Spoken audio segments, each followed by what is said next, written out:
Le centre hospitalier Camille Claudel et le centre universitaire de la Couronne ont organisé le 30 novembre une conférence sur le thème du burn-out avec la participation de M. Xavier Léon, chercheur en psychosociologie et en sociologie au laboratoire de changement social et politique de l'Université Paris-Sorbonne à Paris et en management à l'ESCP Europe Paris. Ses travaux portent notamment sur la subjectivité et les mutations du travail. Il enseigne à l'Université Paris-Dauphine et à l'École Polytechnique. Monsieur Léon était entouré de Monsieur Marc Jaudier, psychologue clinicien, et de Monsieur Patrick Rivière, infirmier en psychiatrie et en santé mentale. Tous deux sont en charge de la cellule de prévention du suicide au centre hospitalier Camille Claudel. Est également intervenue à la tribune Madame Nadine Laplény, chef d'entreprise, dirigeante du cabinet de conseil en ressources humaines Action et Entreprise. Madame Laplény travaille beaucoup sur les bilans de compétences qui peuvent être, on va le voir tout à l'heure, à la fois un outil de prévention et un moyen de réparation du burn-out. Faisant allusion à l'idée selon laquelle le burn-out pourrait être le mal du siècle, M. Xavier Léon a introduit le débat en expliquant qu'en effet, le burn-out révèle de cette tendance actuelle à l'épuisement des ressources. À l'épuisement de nos ressources naturelles, le pétrole, les minerais, correspondrait ainsi un épuisement des ressources de chaque individu. Puis il est entré dans le détail des symptômes du burn-out, marqués notamment par un sentiment de fatigue intense. Quand je parle de fatigue, je ne vous parle pas de la fatigue, du coup de mou qu'on peut tous avoir les uns les autres. Non, c'est une fatigue où vous avez beau vous reposer, le sommeil n'est plus récupérateur. Vous avez beau prendre vos week-ends, vous êtes quand même fatigué. Et d'ailleurs, souvent, vous êtes fatigué d'être fatigué. Vous n'arrivez plus à récupérer. Donc là, on parle vraiment de l'épuisement. On est vraiment épuisé, on ne peut plus récupérer, le corps n'en peut plus. Deuxième élément qui s'articule avec la question du burn-out, sur la définition, c'est la perte de sens au travail. On n'a plus le sentiment de s'accomplir. On va au boulot, il n'y a plus d'intérêt, on ne prend plus plaisir. On ne s'éclate plus au boulot. Effondrement du centre d'intérêt. Troisième dimension, c'est la question de la dépersonnalisation du travail, déshumanisation. C'est là où d'un coup, par exemple, vient la notion de cynisme au travail. Le médecin qui ne va plus se soucier de son patient, il s'en fout. Parce que derrière, il est épuisé. Il ne peut plus entendre à un moment la plainte de son patient. Lui-même, à un moment, est épuisé d'entendre ça. Si je prends du côté du médecin, on pourrait le prendre du côté de l'enseignant qui, sa classe, il n'en peut plus. Il ne veut plus entendre parler de ses élèves, alors qu'au départ, son métier, il va le choisir du côté de la vocation. On peut le prendre du côté d'autres personnels soignants, bien entendu. Donc, il me semble que ce sont vraiment les trois éléments qui viennent structurer. Pourquoi c'est important de le spécifier ?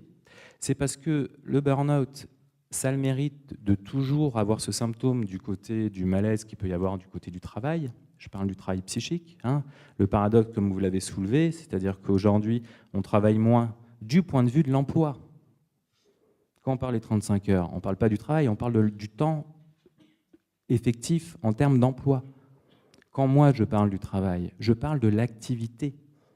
L'activité, quand on sort du boulot, quand ça a été une mauvaise journée, vous arrivez le soir, vous êtes toujours en activité psychique. Quelquefois, on rêve même du boulot. On se réveille en pleine nuit. On ne voudrait plus y penser au boulot. Mais il est là, le boulot. Ça cogite. Pourquoi ? Parce que le travail réel, l'activité, ça nous met en mouvement. On est face à des problématiques et on se met à l'épreuve. Parce que derrière la notion d'épreuve au travail, on joue son identité. C'est facteur d'accomplissement. Je reviens sur le deuxième élément où on perd l'accomplissement, c'est de cet ordre-là. C'est du côté de l'intelligence pratique, l'intelligence du corps, qui est différent, je vais y revenir tout à l'heure, du travail prescrit, tel qu'il devrait se réaliser. Non, il y a le travail au quotidien, tel qu'il se fait. Donc ce qui est important, c'est de distinguer d'autres formes d'épuisement professionnel. Par exemple, la dépression. Mais la dépression, ce qui est différent avec le burn-out, c'est que la dépression, c'est dans tous les registres de la vie. Le burn-out, ça se joue au travail. À un moment, le burn-out, c'est quoi ? C'est un processus. On commence à être fatigué pour différentes raisons au travail. Je commence à me reposer, je récupère. Je suis chez moi, tout se passe bien. En revanche, quand je retourne au boulot, je vois qu'il y a un problème. Là, effectivement, on peut faire le lien avec le boulot. La dépression, où qu'on soit, de toute façon, on est dans un état dépressif, c'est plus tenable. Un autre type de fatigue émotionnelle, ça va être par exemple le stress post-traumatique. On a été victime d'une agression, on est épuisé, mais ce n'est pas du burn-out, ce n'est pas la même chose. On peut voir aussi du côté, pour en avoir rencontré également par rapport à différentes recherches, personnes qui sont addictes au travail. C'est une obsession, mais ça abîme la santé énormément. Mais on n'est pas du côté du burn-out, parce qu'il n'y a pas ces 3 dimensions. Et le dernier, il y en a encore plein d'autres, mais je ne vais pas tous les évoquer, ça va être par exemple la fatigue compassionnelle, qu'on peut retrouver par exemple du côté des métiers de l'humanitaire, où à un moment, ils vont se confronter à une misère par rapport à leurs idéaux, et c'est intenable. Et quand ils reviennent, alors vous voyez la nuance, c'est là où d'un coup, entre spécialistes, on discute. Oui, mais est-ce que ce n'est pas une forme de burn-out, il est au travail?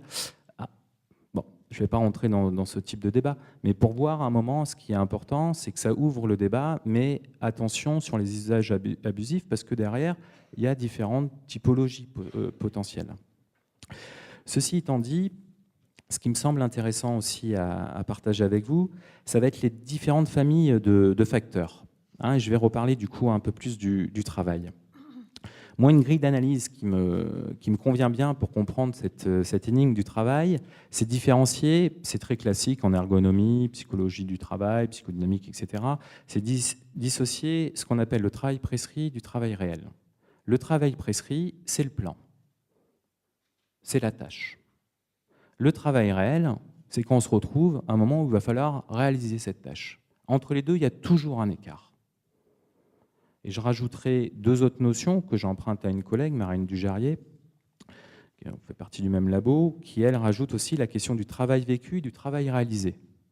Toujours du côté de l'activité, pas du côté de la tâche. C'est important de dissocier les deux. Parce que justement, un des symptômes, me semble-t-il, du burn-out, c'est qu'aujourd'hui, ce qu'on peut remarquer dans différentes organisations du travail, c'est que certaines organisations considèrent que le travail prescrit, c'est le travail réel. Mais le travail prescrit, c'est une norme, c'est un idéal. Le problème, c'est que l'idéal, par définition, on ne peut pas l'atteindre. C'est un horizon, on en a tous un. Mais quand on demande à quelqu'un d'atteindre un objectif inatteignable, idéalisé, et qui croit que c'est la réalité, ça pose problème. Surtout quand, à un moment, on ne peut plus discuter de cette norme-là. Là, ça peut être facteur, effectivement, et c'est là où on peut revenir sur la première famille de facteurs, c'est la question du contenu de travail, pour reprendre ce que je viens d'éclaircir sur le travail prescrit, réel, etc. Là, souvent, quand on parle de burn-out, les 2 notions qui viennent, j'en ai déjà un petit peu parlé, c'est la perte de sens au travail, mais derrière, ce qui se cache, c'est la question de la surcharge de travail. Ou, paradoxalement, la question aussi de la sous-charge de travail, qui pose problème. Parce que quand je me pointe au boulot et que j'ai rien à faire, qu'est-ce que je fous là? Comment je justifie ma présence? Souvent, je me mets en place, je vais faire semblant de travailler. Mais faire semblant de travailler, c'est fatigant. Surtout qu'à un moment, il n'y a plus de contenu de travail. Il y a une perte de sens. Quand on écoute des gens qui sont dans ces situations, au départ, ça peut faire sourire, jusqu'à un moment, on se rend bien compte que ça devient problématique. La deuxième famille de facteurs, toujours en lien avec le travail, ça va être par exemple la question du collectif de travail. Suivant les organisations, quand vous êtes dans des collectifs de travail où il manque du soutien, où vous êtes pris dans des enjeux de compétition, de lutte des places, etc., obligatoirement va se poser la question du lien à l'autre. Et souvent, ce qui est associé avec le burn-out, c'est la question de la solitude, de l'isolement. C'est-à-dire à un moment, j'ai une surcharge de travail, je suis seul, il y a une absence de lieu où je puisse discuter du travail réel, du travail tel qu'il se fait. Je puisse discuter avec des collègues des règles de métier. Comment je bricole concrètement sur le terrain. Ça, c'est une manière de prévenir justement cet affaiblissement par rapport à l'épuisement émotionnel. Parce que quand je n'ai pas tout ça, à un moment, je compense. Je compense jusqu'à un moment où j'y arrive plus. Souvent, les personnes qui vont rentrer dans ce processus, c'est les gens qui tiennent énormément à leur travail, qui ont envie de bien faire, mais d'un coup se retrouvent dans une situation, ils n'ont plus les moyens, ils ne sont pas entendus, ils s'isolent, mais ils veulent démontrer qu'ils ont raison, parce qu'ils veulent bien faire. Et là, ils rentrent dans le processus où, paradoxalement, ils veulent atteindre quelquefois, comme je l'évoquais tout à l'heure, cet idéal. Mais à quel prix? Le burn-out, qu'est-ce que ça signifie? C'est un moment, c'est se brûler de l'intérieur. On brûle son idéal. On le sacrifie parce qu'on veut l'atteindre. Mais à un moment, on a des limites, on a un corps. La troisième famille de facteurs, ça va être, me semble-t-il, c'est la question des conflits de rôle. Assez classique, qu'on peut voir dans l'évolution du monde du travail aujourd'hui, notamment avec les nouvelles technologies, les téléphones portables, qu'on va utiliser à tout va. Petit clin d'œil pour eux, personne devant moi. Où d'un coup, on est au travail, on écoute, mais ça ne nous empêche pas effectivement de continuer à gérer ses mails ou ses SMS, mais d'un coup vient se percuter les conflits de rôle entre équilibre perso, professionnel. C'est ça le paradoxe des 35 heures. C'est que du point de vue de l'emploi, c'est très clair, c'est 35 heures. Mais quand on a un téléphone portable, quand on est dans sa voiture, et d'un coup on reçoit un mail d'un collègue ou d'un client, je fais quoi? Je le traite, je le traite pas? Moi, je le traite pas. Mais quand je rentre chez moi, je le traite. Ah, mais d'un coup, il y a les mômes. Qu'est-ce que je fais? Tac, conflit en permanence. Si je parle de l'activité, là, je peux faire aussi un clin d'œil, parce que souvent on dit que c'est la double peine. C'est du côté aussi du travail qui n'est pas réservé aux femmes. Mais force est de constater que c'est quand même les femmes qui scoltinent quand même l'activité très importante, qui est le fait d'élever les mômes, qui est aussi une activité de travail. C'est une activité, c'est pas un emploi. L'enfant, il ne s'éduque pas tout seul. Il a besoin d'un adulte. Alors les hommes aussi, mais on voit bien que dans notre société, on n'est pas encore arrivé vraiment à la répartition des tâches. C'est important aussi sur la question des conflits. Conflits de rôle par rapport à ça. Dernier, quatrième famille de facteurs. Je suis dans le temps là, j'ai besoin d'un point de repère. Il va vous rester 5 minutes. C'est parfait. Le dernier point de famille de facteurs, je l'ai appelé de cette manière-là, c'est la problématique de la reconnaissance et des attentes du rapport à soi. Pourquoi je l'ai appelé comme ça? Parce que je me suis inspiré, en fait, je ne suis pas le seul à le faire, il y a d'autres collègues qui l'ont fait avant moi, chacun le fait à sa sauce, les trois registres de la reconnaissance. J'ai emprunté ça à la philosophie sociale. Et je trouve ça vraiment opérant, notamment sur la problématique du burn-out. Et ça donne aussi un éclairage, parce que ce que je trouve intéressant sur cette thématique, c'est que d'un coup, vous voyez, c'est un sujet qui parle aussi de notre société implicitement, qu'on vit à titre individuel, sur un registre existentiel, mais d'un coup qui vient parler aussi des organisations du travail telles qu'elles sont en train de se transformer dans le contexte d'aujourd'hui, mais aussi de notre imaginaire et qu'est-ce qui fait société. Et il y a une grille de lecture très opérante. C'est un philosophe allemand, Axel Honneth, qui propose 3 registres. Il dit aujourd'hui, on est rentré dans une société où on rentre dans une lutte pour la reconnaissance. Et il le joue sur trois registres. Premier registre, c'est le registre intime, le registre de l'amour. Le deuxième registre, on est dans le registre des institutions, on est dans le registre du droit, d'être reconnu comme citoyen avec des droits. Et le troisième registre, on est du côté du registre de la société, on est du côté du registre de la solidarité. Comment je prends place en tant que citoyen solidaire. Et ces 3 registres s'articulent. Et si je reprends ces 3 registres, du point de vue des familles de facteurs, il me semble que sur le registre plutôt affectif, quand on parle de burn-out, il y a une atteinte du côté de la sécurité affective. Par exemple, suivant un style de management un peu agressif, on se sent agressé, on n'est pas soutenu. Donc là, on va être attaqué sur ce registre identitaire. Surtout qu'aujourd'hui, on est quand même dans une société qui demande de s'impliquer affectivement dans tout ce qu'on fait. On le voit bien, par exemple, là j'en discutais avec des politistes par rapport aux élections qu'on a vécues cette année. C'était assez particulier, chacun l'a vécu à sa manière, mais il y avait une certaine tension affective. Qu'est-ce qui allait se passer? Énigme, avec tous ces acteurs, tous ces rebours. Mais si on revient sur le burn-out, c'est un moment, comment je vais être atteint par rapport à cette demande, cette injonction, implique-toi affectivement dans ton travail, sinon ça ne marche pas. Deuxième atteinte, me semble-t-il, si je reprends le registre du droit, c'est sur la question du respect. Là, typiquement, ce qui revient, c'est la personne qui va être exclue de l'intérieur, ce qu'on appelle être mis au placard. Là, on voit bien qu'il y a des rapports de force, des rapports de domination dans cette organisation. Et là, effectivement, les gens qui sont mis au placard, je peux vous dire que c'est une sacrée épreuve d'aller tous les jours au boulot et de vous pointer qu'à un moment, vous ne savez pas pourquoi vous êtes là. Alors au départ, on s'occupe jusqu'à un moment où c'est difficile de tenir dans ces cas-là. Troisième et dernier facteur, toujours avec cette grille sur la reconnaissance, du côté de l'atteinte à la solidarité sociale. Là, par exemple, ça va être la question des incivilités, Là, l'exemple typique, ça va être le chauffeur de bus, qui à un moment va se faire insulter, va se faire agresser. Il n'est plus du tout reconnu par rapport, lui, pourquoi à un moment, il est là pour amener des personnes, il va se faire agresser. D'un coup, là, il y a une atteinte. Et ça peut être source à un moment, sur le registre identitaire, du point de vue de la reconnaissance. Voilà, j'ai posé un peu le panorama pour avoir des points de repère, et après je proposerai de réagir par rapport aux autres intervenants. Merci. Merci, vous avez été parfait.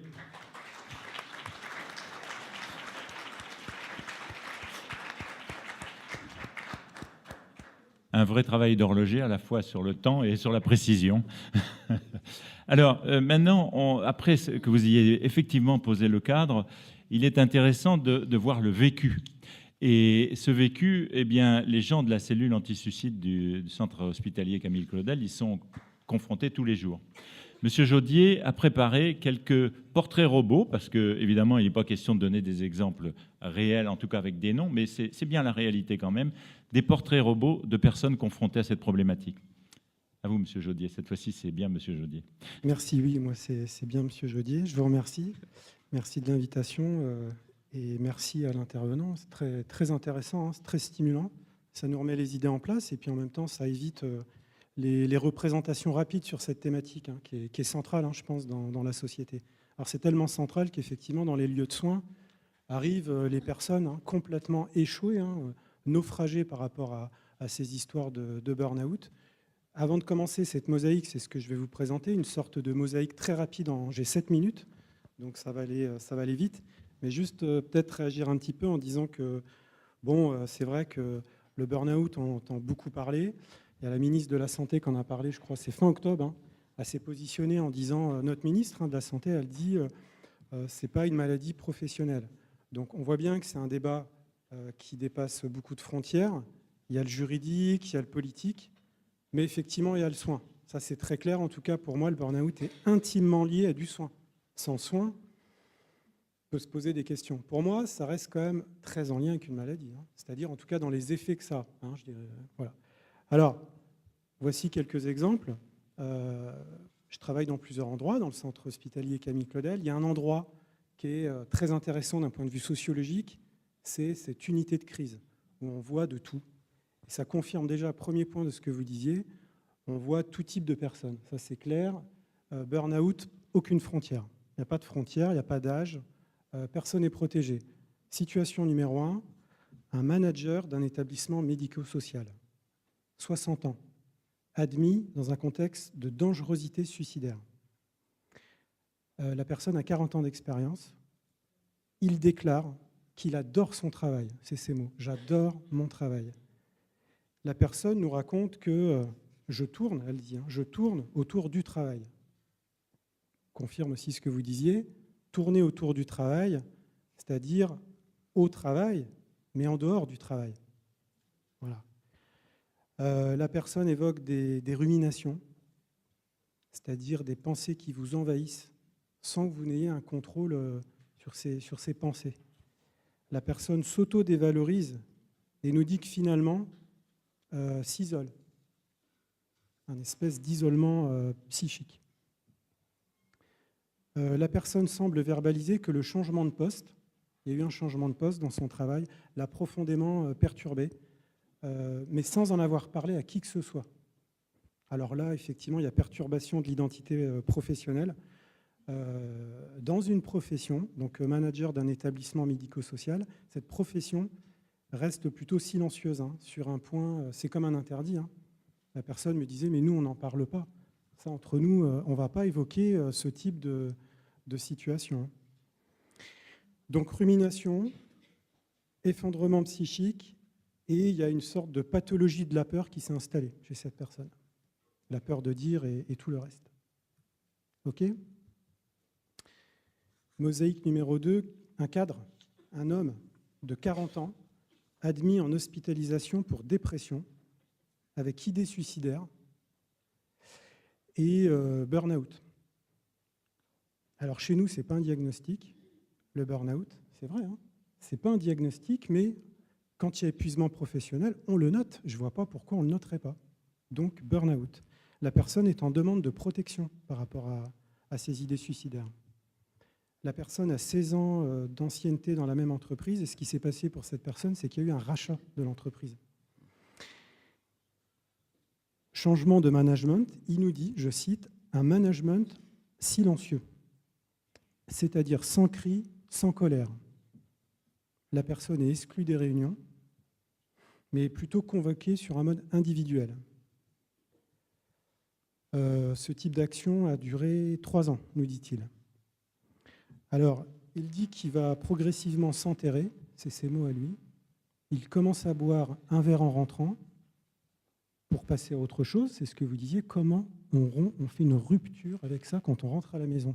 Il veut s'occuper de son gamin. Il boit un verre, il dit « je peux passer à autre chose à ce moment-là ». Bon, il en boit un, après il en boit deux. Les choses s'installent. Il boit de jour en jour. Et le couple va exploser en plein vol. Le couple ne va pas supporter cette situation. Il y a rupture conventionnelle et rupture affective. Le monsieur ressent du stress en continu, ça ne s'arrête pas. Ainsi que, vous savez, la fameuse boule au ventre, la boule au ventre. Donc il s'isole lui aussi et il développe une dépression masquée. Et après, de là, ça c'est très intéressant parce qu'on le voit très souvent, il y a une cascade, vous savez, les cascades d'événements, de difficultés, vente de la maison, la banque arrive, la question de la garde des enfants, changement de statut professionnel, etc. Mosaïque numéro 3, un ouvrier, un homme de 50 ans, encore un homme, excusez-moi, je n'ai pas choisi, homme de 50 ans orienté par son médecin généraliste pour épuisement professionnel, c'est marqué dans le courrier. Épuisement professionnel, dépression, et là c'est des idées noires, pas suicidaires, Patrick vous en parlera peut-être après. Lui aussi, il y a un rachat d'entreprise et nouveau management. Il nous dit que c'est en flux tendu, avec un effacement des frontières entre la sphère privée et professionnelle. Alors lui, c'est particulier, c'est-à-dire que quand il rentre chez lui, sa femme travaille, c'est-à-dire à garde des enfants, c'est-à-dire que c'est son lieu de travail, le domicile. Et alors lui, il travaille la nuit, tout ça, alors tout est mélangé. C'est-à-dire que quand il rentre, il y a les enfants, quand il se lève la nuit, en fin de nuit, pour aller travailler tôt, il y a déjà des enfants qui arrivent à 6 heures du matin. Voilà, donc là, c'est quand même très intéressant en termes d'épuisement. On voit que la frontière, elle est complètement effacée. Il y a des troubles du sommeil. Il n'a aucune récupération psychique. Donc là, on retrouve un des points que vous évoquiez. Alors, psychique et neurologique, parce que quand vous parlez de la phase de récupération, on est sur des choses très concrètes, là, très, très intéressantes. Dépression, idée suicidaire. Au passage, ce qui est intéressant aussi dans cette mosaïque, c'est qu'on notait du générationnel, il parlait de son père également, c'est-à-dire son père lui-même qui était en épuisement professionnel, mais comme il me disait à l'époque, on n'en parlait pas. C'était vraiment, donc on peut remonter ça au niveau des générations aussi. J'ai encore le temps ou... Parce qu'il y a encore plein... un ou deux cas. Un ou deux cas. Bon, bah, je regarde. Ça, c'est intéressant. Éducateur sportif. 35 ans. Il travaille avec des horaires très particulières, découpés dans la journée, plus le week-end. Il a des responsabilités et des attentes multiples. Par exemple, les parents en demandent effectivement que l'enfant progresse dans les milieux sportifs. Il fait de nombreux déplacements. Il est avec les enfants, alors il fait les entraînements, il est... Voilà. Et puis il est souvent seul quand il y a des déplacements. Et là, il nous dit que c'est assez dangereux parce qu'il dit « je suis de plus en plus épuisé et j'ai des responsabilités de gamin là du coup et je ne sais plus comment faire ». Il s'isole dans le travail, mais de toute façon il est isolé, il est tout seul sur son poste. Et le sport qu'il pratique a débuté à l'âge de 5 ans. Bon, ça c'est son histoire, il a des tatouages, c'est-à-dire qu'il a tatoué son sport. Il dit « c'est une partie de ma vie ». Bon, puis il a arrêté avec des blessures. Il a fait ça avec passion, voire un peu plus que la passion. Et c'est devenu après son métier. Il n'a pas pu s'arrêter. Ça l'a brûlé de l'intérieur. On voit le côté burn. Et voilà, il en a fait quelque chose.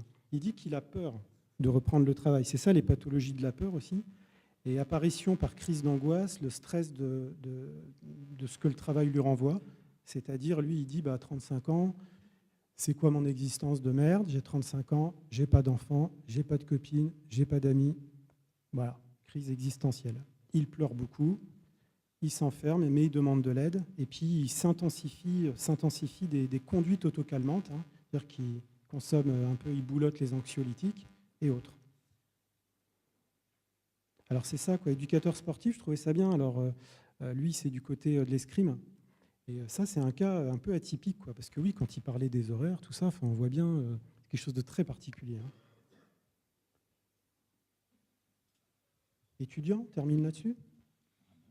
Étudiant, 25 ans, accompagné par d'autres étudiants qui sont inquiets, témoins du glissement de la personne.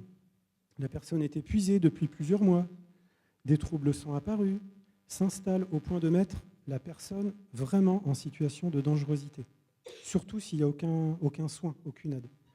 Alors la personne a des troubles du sommeil, graves troubles alimentaires, détachement affectif, et le travail de la personne est largement mécanisé. Quand elle nous en parle, on voit bien que c'est... Et puis c'est embêtant que ça soit mécanisé parce que c'est de la médecine. La dépression également est dite masquée. La personne, c'est difficile de travailler avec cette personne parce qu'elle dénie en fait. Elle dit moi je vais bien, mais alors je vous garantis que bon, elle va pas bien du tout, quoi. Voilà, ben merci. Je disais encore un ou deux parce qu'il en a 10, hein, donc ça pourrait durer longtemps, mais ça montre une chose, c'est que derrière les chiffres, derrière les analyses, ben, il y a des êtres humains, hein, à chaque fois. Et pour ces êtres humains, il y a un vrai danger parce que le burn-out, ça peut parfois aller jusqu'au suicide. Et donc là, M. Rivière peut peut-être nous en dire un mot. Merci. Mon intervention va s'appuyer sur la mosaïque, sur les vignettes cliniques que nous a présenté Arnaud Jaudier, pour vous parler finalement des complications du burn-out, c'est-à-dire le risque suicidaire. Le burn-out, on l'a dit, hein, ce n'est pas une nouvelle maladie psychique, c'est plutôt une spirale dangereuse susceptible de conduire au basculement dans des troubles de la santé mentale. C'est-à-dire que le burn-out, on l'a dit, et la dépression sont très liés. La différence, c'est que le burn-out concerne la sphère professionnelle, mais à un moment, ça peut s'épandre sur la sphère personnelle et sur la sphère familiale. Dans chaque vignette clinique présentée par Arnaud Jaudier, on retrouve ces trois grandes dimensions qu'a évoquées M. Léon. D'abord, l'épuisement émotionnel, où la personne va perdre ses motivations, désinvestir son activité professionnelle et va vivre un sentiment d'échec et d'incompétence. La deuxième dimension, c'est la dépersonnalisation, où la personne n'est plus la même par rapport aux autres. Elle va s'isoler, mettre un peu à distance ses collègues sous forme de détachement, et puis elle va se sentir étrangère à elle-même. Et la troisième dimension, c'est l'attaque de l'estime de soi, c'est-à-dire que la personne va s'auto-dévaloriser et va être convaincue de son inaptitude au travail. Et donc vont apparaître une souffrance psychique qui va s'exprimer soit à travers des mots, soit par des signes cliniques, ou bien à travers un comportement.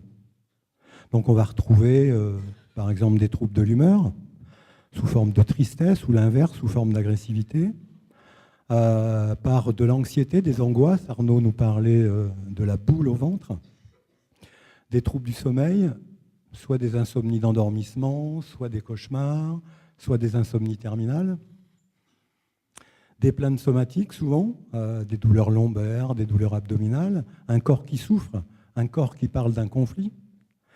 Et donc pour sortir de cet état de souffrance, effectivement, le suicide pourrait devenir la solution. Donc la prévention, nous on l'entend comme ça, que c'est un peu l'affaire de tous, c'est-à-dire que tous ces signes peuvent être repérés et dépistés par tous les professionnels dans la proximité du salarié en burn-out, et y compris par ses propres collègues de travail. Donc, en matière de prévention, on s'est appuyé sur les collègues de travail, ce qu'on appelle l'aide par les pairs. On a réalisé une plaquette d'information à destination de tous les salariés qu'on a distribuée dans de nombreuses entreprises. Donc c'est une plaquette qui renseigne de manière très simple sur les signes de repérage d'une souffrance psychique, sur les signaux d'alerte, et qui informe sur les personnes ressources et les structures d'aide spécialisées qu'un collègue pourrait accompagner un autre collègue en grande difficulté. Voilà, l'aide par les pairs, c'est-à-dire ceux qui sont dans la proximité. Ensuite, nous dispensons également des formations sur la prévention du risque suicidaire auprès des professionnels de santé au travail et auprès des services sociaux du personnel. Donc ce sont des formations qui ont pour objectif d'ouvrir un espace de réflexion autour du suicide, de permettre à ces professionnels-là d'évaluer l'intensité de la souffrance psychique, avec l'idée que plus la souffrance psychique sera intense, plus le risque suicidaire sera présent. Et puis évaluer surtout, est-ce qu'il y a un risque suicidaire chez cette personne ou est-ce qu'il y a une urgence vitale ? Donc l'objectif de ces formations, nous on appelle ça un peu des gestes de premier secours psychique, eh bien c'est de protéger une personne d'un éventuel passage à l'acte suicidaire. Et en matière de prévention, on a mis en place aussi un groupe d'aide à la pratique professionnelle, ce qu'on appelle de l'aide aux aidants.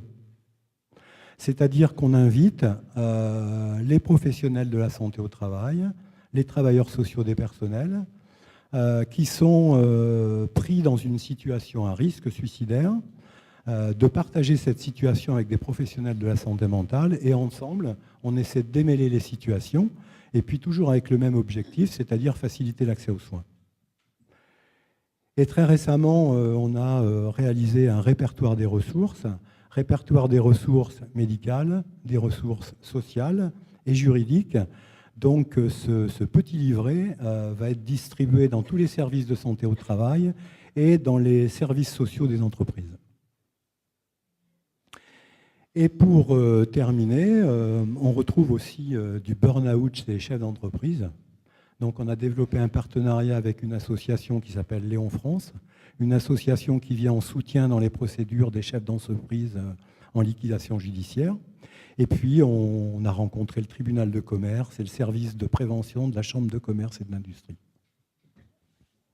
Est-ce que j'ai tenu le timing ? Vous avez également été parfait. Donc, ce qui ressort effectivement des différentes interventions, c'est quand même qu'il y a souvent un déni. Et donc, vous avez, je crois qu'il faudra que peut-être on revienne là-dessus tout à l'heure et dans les questions, c'est comment déceler chez nos collègues le risque. Parce que la personne, souvent, qui est frappée par le burn-out, elle le refuse et elle refuse de l'admettre. C'est un vrai danger.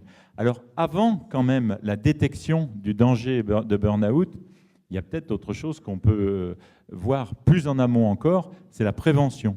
Et une des manières de faire de la prévention, c'est évidemment de trouver un cadre de travail où on se sent bien, où on se sent à sa juste compétence.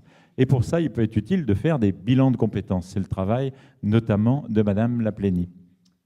Bonsoir, merci. Donc, je représente Action Entreprise, donc une société qui accompagne les trajectoires professionnelles, donc les individus. Mais nous travaillons également dans le cadre de politiques RH d'entreprise, qui nous a conduit à travailler avec des collègues qui sont dans la salle. Est-ce que tout le monde entend bien, Madame Laplénie ? Voilà. Si vous voulez rapprocher le micro, excusez-moi. D'accord. Donc, ce qui nous a conduit à travailler également dans les entreprises au niveau de la prévention des risques psychosociaux. Et puis, nous travaillons aussi dans le cadre des politiques de l'emploi. Donc, nous avons par exemple des prestations que nous conduisons pour la GFIP, les régions, les départements, etc. On a même conduit une enquête sur la GPEC dans les établissements hospitaliers pour l'ARS. Voilà. Alors, actuellement, ça fait plus de 20 ans que nous faisons ce métier-là, qu'Action Entreprise existe. Le siège social est à Angoulême, je le précise. Donc actuellement, c'est vrai qu'on travaille énormément autour des bilans de compétences et c'est pour ça que le rapprochement s'est fait avec la thématique burn-out. Nous avons constaté, alors le bilan de compétences, je ne sais pas si tout le monde connaît, mais un bilan de compétences, c'est un droit offert aux salariés Ce droit existe depuis 92, voilà, un décret d'application 92, dans la lignée de la réforme professionnelle. Et donc, le bilan de compétences est inscrit au Code du travail. C'est un droit pour le salarié, le droit de venir revisiter son parcours professionnel, le droit de venir réfléchir à son avenir professionnel. Donc, dans ce cadre-là, nous voyons à peu près Action Entreprise, cabinet Limoges et Angoulême, environ 150 salariés, très souvent quelques demandeurs d'emploi aussi. Le bilan de compétences, c'est quelque chose de très codifié, très institutionnalisé. D'ailleurs, le bilan de compétences est financé par ce qu'on appelle les OPCA, pour ceux qui font de la RH. Et c'est bien le salarié qui est au centre de ce travail-là. Nous recevons dans un premier temps en information les salariés, et puis nous déroulons le bilan de compétences qui dure à peu près 24 heures sur 3 mois. Alors, c'est important parce que c'est un temps, on va dire, qui peut paraître peut-être relativement modeste, mais qui est en même temps suffisant, on peut le dire, pour dérouler, cheminer avec les personnes qui sont prêtes. Le bilan de compétences se termine toujours par une synthèse qui appartient strictement aux salariés et qui peut en faire usage auprès éventuellement de sa hiérarchie, de son environnement professionnel, peut-être de son psychologue, je ne sais pas. En tout cas, on a constaté que souvent, les personnes que nous accompagnons sont, quand elles ne vont pas bien, également suivies dans le cadre de thérapie. Donc c'est un outil qui est lié au changement. On a parlé des organisations du travail. On est en plein télescopage entre l'individu et effectivement son environnement professionnel. L'incertitude aussi, parce qu'on a quand même des gens qui viennent nous voir parce qu'ils ont entendu dire qu'ils allaient être achetés. Donc je rejoins le cas que vous avez traité. On reçoit toutes les professions, des vendeurs, des caissiers, des auxiliaires de vie, des cadres de santé, des professeurs, des dirigeants, des chauffeurs routiers, des DRH. Voilà, voilà, c'est très très vaste. Alors, c'est vrai qu'on peut se demander quelle est la relation entre le bilan et le burn-out. Nous avons constaté, nous le constatons de plus en plus, que les personnes qui se présentent, donc je n'ai peut-être pas précisé, c'est strictement sur le volontariat. Les individus nous appellent, ils nous trouvent, on est content. Ils nous trouvent, ils nous appellent. On a quand même eu cette année, l'année n'est pas finie, 250 appels sur Angoulême, enfin sur la Charente, donc pour réaliser des bilans de compétences. Donc les personnes sont reçues et nous engageons, en tout cas cette année, pour à peu près une centaine de personnes, donc un bilan de compétences. Quelques personnes viennent parce qu'il y a une rupture dans leur trajectoire professionnelle et que le moment est venu de réfléchir à un certain nombre de choses. Mais nous avons aussi, et c'est là que je vais faire le lien avec le burn-out, nous avons aussi des personnes qui se mettent en phase d'alerte et qui, je vais vous lire un ou deux témoignages tout à l'heure, ce sont des personnes qui ont une espèce d'intuition qu'elles vont arriver à une phase de rupture grave, qui se mettent en autoprotection et qui viennent nous voir, souvent dans des états émotionnels très forts, et qui viennent nous voir parce qu'elles se rendent compte que ce n'est plus tolérable pour elles de travailler là où elles travaillent ou comme elles travaillent. Donc on travaille, on déroule le bilan de compétences toujours en commençant par un état des lieux qui est un point très important parce que les personnes prennent le temps de mettre des mots. On prend le temps aussi de fixer un objectif. Bon, c'est peut-être aussi une organisation par objectif, mais on prend le temps aussi de fixer un objectif. Qu'est-ce qu'on veut traiter, qu'est-ce qu'on veut solutionner pendant ce bilan de compétences. Et puis nous allons appliquer un certain nombre d'outils. Je n'ai pas précisé, à Action Entreprise, nous sommes 10 psychologues avec diverses spécialités. Nous avons des psychologues cliniciens, des psychologues du travail, des psychologues spécialisés santé, etc. Donc nous allons utiliser un certain nombre d'outils, un petit peu métriques, psychométriques. Là n'est pas l'essentiel. Nous allons aussi systématiquement travailler sur un inventaire de personnalité. Bref, on va s'intéresser à la personne, on va s'intéresser avec bienveillance, positivement, dans un cadre, comme vous l'avez dit, monsieur Ney, dans un cadre, disons, serein. Et effectivement, on va faire que la plupart des personnes vont éviter cette rupture et vont entamer effectivement un changement de trajectoire. Et pas tous, mais certains ressortent avec des projets de reconversion, des projets de formation. Certains ressortent avec le même, comment dirais-je, en retournant tout simplement, en retournant travailler, mais avec un autre regard. Certains retournent travailler, mais en engageant un dialogue avec leur cadre.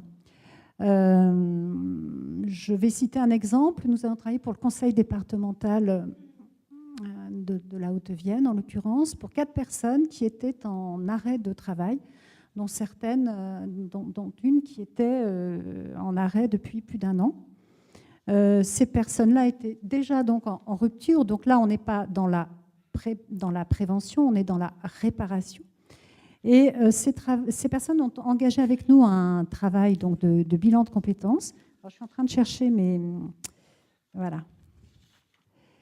notes, excusez-moi. Donc, une était conseillère en éducation, économie sociale et familiale, un éducateur, une personne des services techniques et une personne chargée d'accueil. Toutes ces personnes étaient en arrêt maladie et le conseil départemental a fait le pari qu'il était peut-être possible de s'y remettre au travail.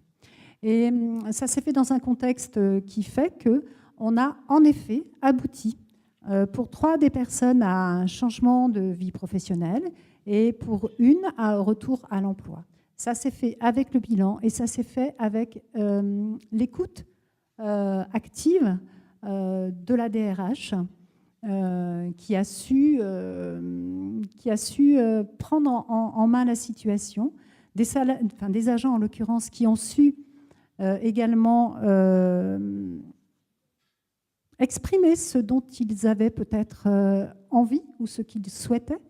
Et voilà, je pense que ce sont des situations aussi qui démontrent qu'on peut aussi en sortir.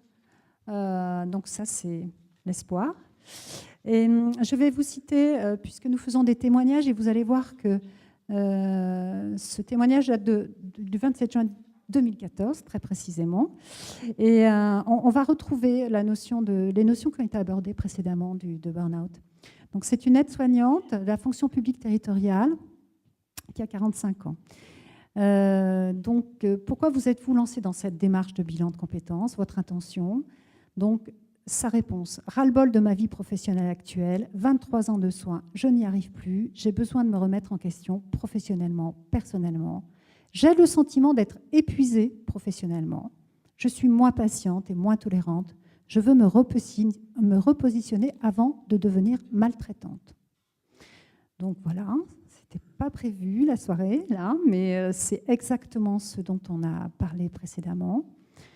La personne nous dit: je ne souhaite pas sortir du domaine de l'aide de la personne, mais je ne sais pas comment exploiter mes compétences, les compétences qui sont les miennes. Donc, nous avons fait le travail du bilan de compétences et le résultat, avec ces mots, c'est: le bilan de compétences m'a permis de souffler, de prendre le temps, mais aussi de pouvoir parler de mon quotidien professionnel, un peu comme une soupape où je pouvais parler de mes difficultés rencontrées lors des journées de travail.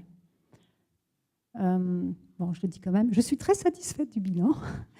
J'ai des idées ouvertes sur d'autres choses, d'autres environnements professionnels et de nouvelles missions.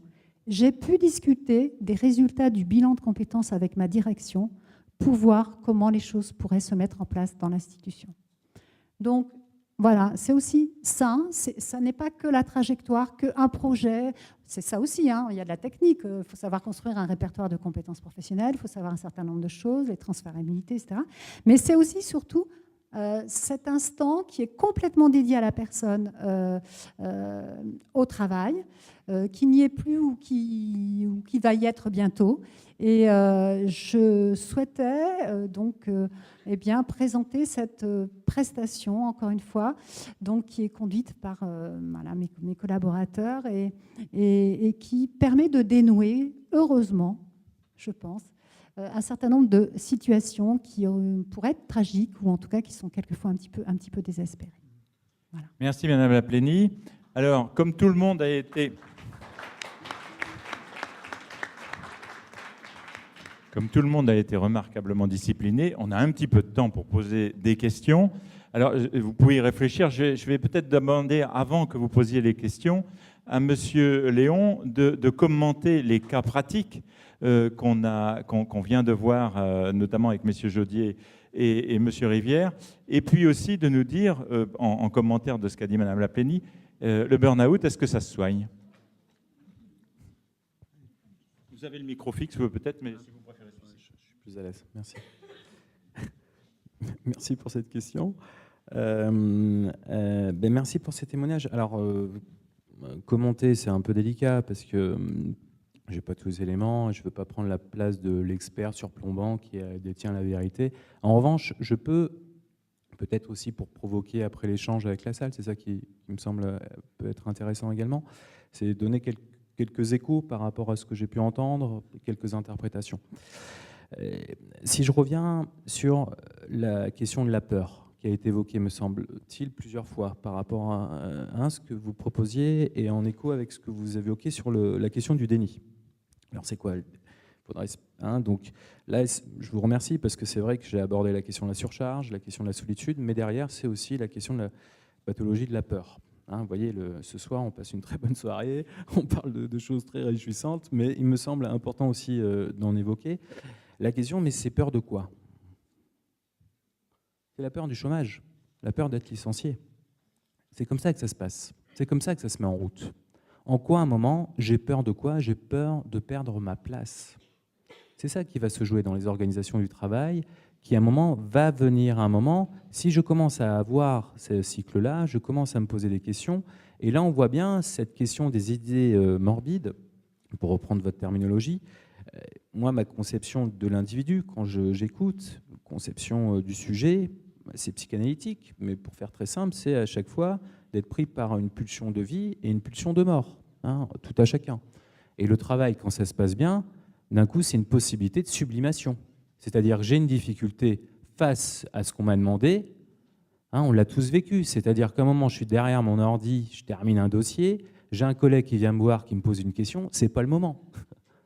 Je suis agacé, je ne suis pas attentif, je ne peux pas être à l'écoute, je n'ai pas terminé ce dossier, je dois l'envoyer. Il m'agace. Je ne suis pas attentif. J'ai envie de rentrer chez moi peinard. Donc là, le collègue, ce n'est pas possible. Parce que d'un coup, je me mets à l'épreuve. Il faut que je démontre que je sois compétent. Et une fois que j'ai résolu ce dossier, là, le collègue, d'un coup, comme par magie, je deviens ultra attentif à ce qu'il me dit. Parce que je peux, à un moment, parler, à un moment de ma réussite. J'ai pris plaisir, j'ai dépassé l'obstacle. Je suis passé à autre chose. Et à chaque fois, tous les jours, je me remets à l'épreuve. Après, la difficulté, c'est quand je suis en surcharge, c'est qu'il y a trop d'épreuves à prendre en charge et je ne peux pas tenir.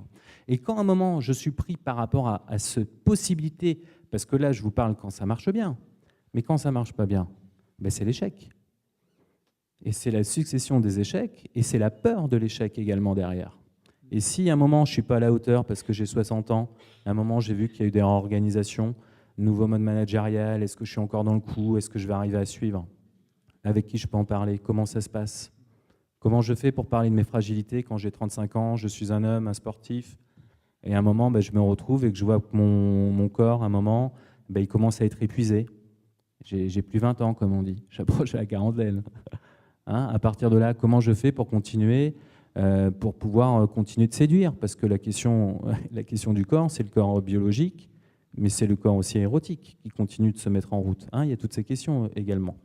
Et si je continue de faire le lien sur la question donc, de ces différentes peurs, la peur de l'échec, par rapport à ma propre valeur, la peur du licenciement, vous voyez à un moment comment on essaye. Et ça, il me semble que c'est important, parce que quand on a ça en termes d'écoute, c'est ça qu'on peut continuer avec ses collègues au quotidien pour essayer d'identifier.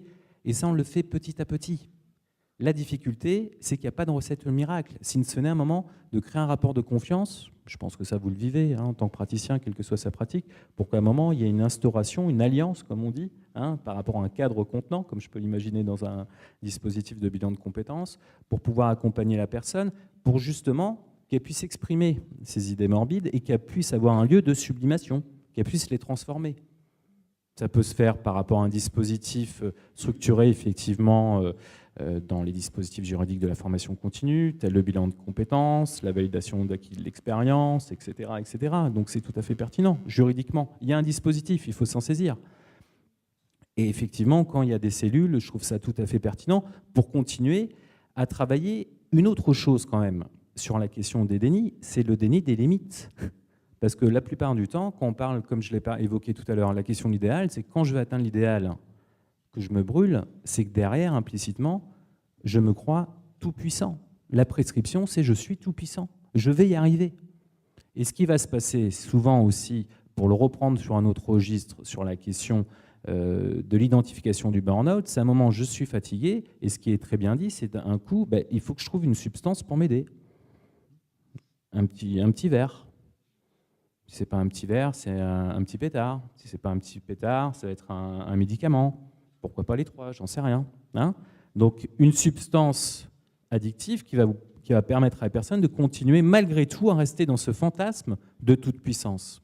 Et là, c'est une vraie difficulté, parce que quand on est face à une personne qui est différente, me semble-t-il, des personnes que vous rencontrez dans le champ des bilans de compétences, parce que les personnes ne sont pas dans le déni, elles sont dans une demande de valorisation du travail pour pouvoir justement défendre leurs compétences, mettre des mots dessus, pour après, effectivement, défendre son travail. Et ça, il me semble que c'est très important, parce que quand on arrive à mettre des mots sur son travail réel, on commence à remettre aussi la question du réel et du coup des limites. Et on peut le défendre.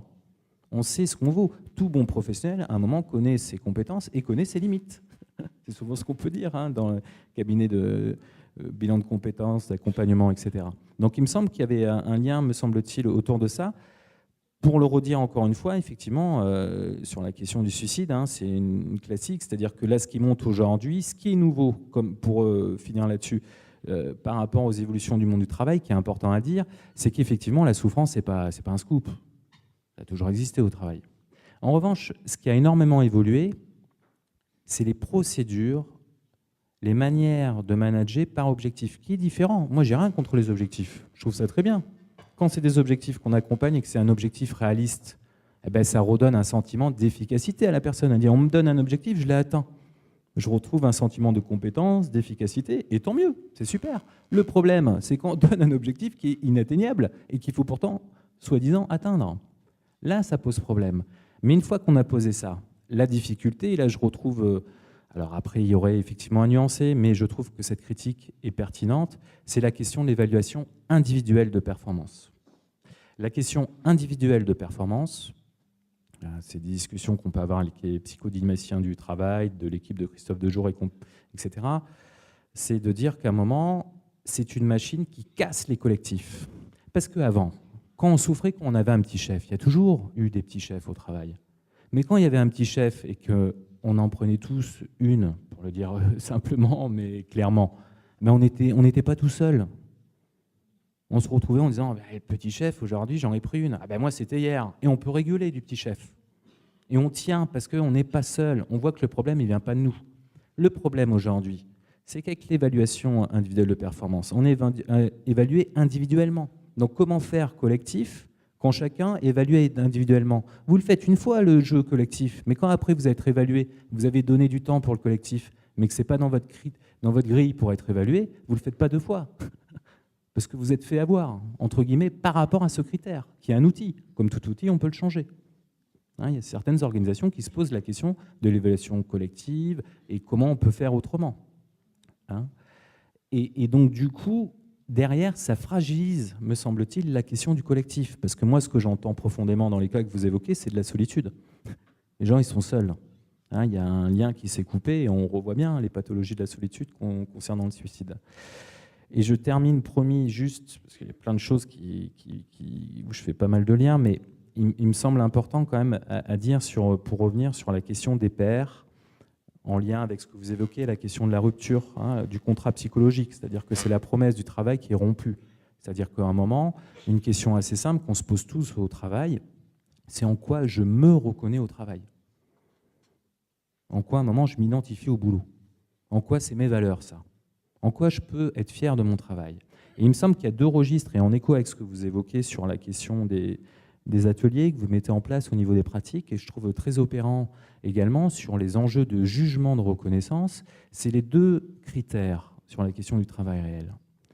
Les deux critères de jugement, le premier, c'est la question de l'utilité. Souvent, là où on perd du sens au travail, c'est qu'à un moment, je ne peux plus répondre à cette question, en quoi je me sens utile au boulot. Parce que l'envers du sens, c'est l'absurde. C'est absurde ce que je fais. Ça ne sert à rien. C'est ça que disent les gens quand on les écoute. On me demande des trucs à faire, mais ça ne sert à rien. Pourquoi voulez-vous que je le fasse? Donc là, premier jugement, et ça c'est très important, parce que dans l'idéologie aujourd'hui de restrictions budgétaires, de faire des efforts, etc., pourquoi pas? Il faut voir les contextes, je veux dire, il ne faut pas tomber dans la caricature. Mais si derrière, on empêche aux gens d'avoir ce sentiment d'utilité, là, attention, parce qu'on met le critère d'efficacité avant le jugement d'utilité. Et enlever le jugement d'utilité ou de le faire devenir invisible, c'est enlever à la personne la possibilité de répondre à cette question et donc du coup de produire du sens. Donc ça, c'est vraiment important sur le premier critère. Le deuxième jugement, qui est très important, c'est la question de la beauté, la question esthétique. En quoi c'est du beau travail? En quoi, à un moment, votre prestation, c'est une belle prestation? En quoi, à un moment, entre collègues, psychologues, cliniciens, du travail, à un moment, effectivement, on peut être fier de dire ouais, on a fait du beau boulot, quoi. Parce qu'on a respecté certains critères, une certaine éthique, et entre pairs, on peut en discuter, effectivement. Et on peut défendre, comme vous l'avez fait, défendre votre travail et le faire valoir. Et ça, ces deux critères sont très importants parce que c'est ce qui structure notre identité. Et ce qui va être également important, et c'est là où je vais terminer sur la question des pairs, c'est que ce jugement, ce sont les pairs qui vont le faire. Pourquoi? Alors, pas uniquement, hein, il va y avoir les clients, les patients, la hiérarchie, mais l'importance des pairs. Pourquoi? Parce que le pair, il partage quelque chose avec vous, il partage l'épreuve du quotidien. Donc, il sait ce que c'est que scoltiner le travail. Il sait ce que c'est, à un moment, de transgresser certaines règles. Ce n'est pas la transgression dans le sens où j'ai envie de tricher, où je ne veux pas respecter. C'est qu'à un moment, si je bidouille pas un petit peu, ça ne fonctionnera pas. Mais mon collègue, il est au courant parce qu'il bidouille lui aussi pour que ça fonctionne. Parce que le travail réel, à un moment, il faut bien un petit peu bricoler. Entre les éléments que j'ai et ce qu'il faut que je fasse, je fais ce que je peux, comme on dit. Je bricole. Hein? Et donc ça, c'est important parce que du coup, avec les pairs, je vais pouvoir partager cette complicité de travail. Autrement dit, je fais partie du métier. Entre personnes du métier, on se comprend. Et ça, c'est vraiment important, me semble aussi pour réengager la question des gens qui sont en rupture, c'est de réengager aussi quelque chose qui a été moins peut-être évoqué. Alors après, il faut voir où ils en sont, mais c'est la question du métier. Dans quelle histoire de métier ils s'inscrivent? Dans quel geste de métier? Dans quel savoir-faire? Ce qui est très bien fait d'ailleurs, notamment lorsqu'on fait un bilan de compétences, me semble-t-il. Merci beaucoup. Alors, maintenant, ça va être l'heure des questions. Il nous reste un quart d'heure pour poser des questions. Alors, j'ai un micro donc, à chef. Donc, si vous voulez lever la main, je vais vous passer la parole. Alors, si chacun pouvait, avant de poser sa question, dire qui il est, et à la fois avec son nom et avec de quel milieu il vient. Il est étudiant, il travaille dans la médecine, et enfin, que ça aide un peu nos intervenants à vous répondre de manière pertinente. Merci Olivier Roux, je suis le directeur du CESI d'Angoulême. Je me permets d'intervenir pour rebondir sur certains propos. Sur, pour moi, 3 axes. Le premier, quand on parle bilan de compétences, parfois la suite, c'est la formation. Et très franchement, je trouve qu'en France, on n'est pas bon sur la formation des personnes qui, à un moment, sont demandeurs d'emploi. Il y a vraiment des choses à améliorer, mais pour moi, c'est une clé, c'est quand on peut reprendre confiance, eh bien, de changer de voie et d'être accompagné et de pouvoir vraiment se reprojeter dans de la formation et justement du développement de compétences, c'est très important. La deuxième chose, on parle en ce moment pas mal de management collaboratif, de management bienveillant. Bon, quand on entend des témoignages comme ceux dont on vient d'entendre, ça peut très faire sourire, ça fait vraiment faire sourire. Je trouve que ce qui est peut-être embêtant, c'est que parfois, il y a des efforts de fait dans ce sens-là, mais quand toute la chaîne managériale n'est pas dans cette dimension-là, ça ne sert à rien. Quand on a des managers opérationnels qui essaient de travailler comme ça, mais finalement que le top management n'est pas dans cet état d'esprit-là, ça ne change rien. Et la troisième chose, et d'ailleurs on le retrouve dans le document d'orientation de la future réforme de la formation professionnelle, je souhaitais insister sur l'impact de la transition numérique. Parce que cette transition numérique, elle va avoir un impact fort sur des évolutions de métiers, mais aussi des disparitions de métiers. Il y a des gens qui vont passer à la trappe. Et tout ce qu'on est en train de raconter, il faut aussi, je pense, le mettre dans une perspective à moyen terme. Ce n'est même pas du long terme, c'est dans les 5 ans à venir. On va avoir des cas de burn-out, des cas de gens qui vont être vraiment très très mal dans leur travail et vont se sentir très incompétents s'il n'y a pas un accompagnement au changement au sein des entreprises. Donc ça renvoie aussi à la responsabilité des entreprises. Voilà, merci. Merci. Si quelqu'un veut réagir, ça pose peut-être effectivement... Vous voulez compléter la question ou une autre question? On va peut-être demander à M. Léon, par exemple, s'il veut réagir à cette interpellation, notamment sur la question, on parlait de la chaîne de management, et à la fois monsieur qui est directeur du CESI et vous-même qui êtes enseignant, est-ce que ça ne pose pas la question de la formation des managers? Alors si, ça pose la question, je sais pas comment le prendre parce qu'en fait il n'y a pas de question, c'est des remarques. C'est pour ça que j'en ai rajouté une. On peut passer 2 heures ensemble pour évoquer, donc peut-être en réaction sur... alors c'est un autre sujet mais d'un point de vue systémique, je suis d'accord avec vous, qui s'articule parce qu'on parle bien de la mutation du travail et qu'est-ce qui est en train de se passer avec la suppression de certains emplois et comment on accompagne tout ça. Et donc du coup, les enjeux très forts politiques par rapport à ça. Pour répondre précisément sur management bienveillant, collaboratif, j'ai envie de vous dire alternatif, participatif, entreprise libérée, organisation agile. Je suis professeur à ESCP Europe, je peux vous dire qu'autour de moi, mes collègues et étudiants, c'est quotidien, c'est cette terminologie. Elle ne me pose pas de problème si ce n'est tout de même que derrière, la rhétorique managériale donne une autorité, donne une vision, mais où est la place du travail réel dans ces questions-là? Donc la question de la formation, j'y suis très sensible, et je trouve que le travail qui est fait à l'Agence nationale pour les conditions de travail à l'ANACT est très intéressant quand on parle du management du travail. Manager le travail, c'est revenir à une valorisation du manager de proximité qui, à un moment, est en capacité. Pour moi, un manager, je vais faire une définition très simple, c'est quelqu'un qui est en capacité d'entendre le travail de son équipe et d'entendre ses difficultés et de lui proposer un soutien. C'est ça son job. Basta. Le reste, après, effectivement, il y a suivant les métiers, mais ça, c'est le cœur du métier. Et la difficulté, quand on est manager de proximité, c'est d'être en capacité d'entendre le travail réel de l'autre. Mais entendre, l'écouter, c'est prendre un risque, c'est d'entendre que potentiellement, il a raison. Parce qu'il scoltine le travail réel. Et la plupart du temps, quand on est derrière une terminologie, moi j'ai des discussions avec des collègues quand je dis, alors c'est la contradiction de ma place, je la vis bien, tout va bien, mais je l'assume également, c'est-à-dire qu'à un moment on forme, je fais partie des enseignants-chercheurs qui vont former des Bac+5, grande école parisienne, etc., qui vont scoltiner des postes à responsabilité, mais la plupart, ils ne se sont jamais coltinés le travail réel des gens qui vont manager. Et ça pose vraiment problème. Parce que la plupart du temps, ils se réfugient derrière les reportings. Ils se réfugient derrière le nombre. Quand je travaille avec des élèves ingénieurs de Polytechnique. Des cerveaux ultra brillants, les mômes, sincèrement. Quelquefois, ils me mettent des pots de banane, j'ai du mal à réussir à avoir le dernier mot. C'est pas évident, je vous assure. Intellectuellement. Mais intellectuellement, avoir une bonne boîte crânienne, c'est une chose. Avoir une expérience d'être passé par des épreuves du travail réel, ça sous-entend que derrière, on a aussi une réflexion éthique par rapport aux choix qu'on fait. Parce que derrière, on sait que ça va avoir des impacts.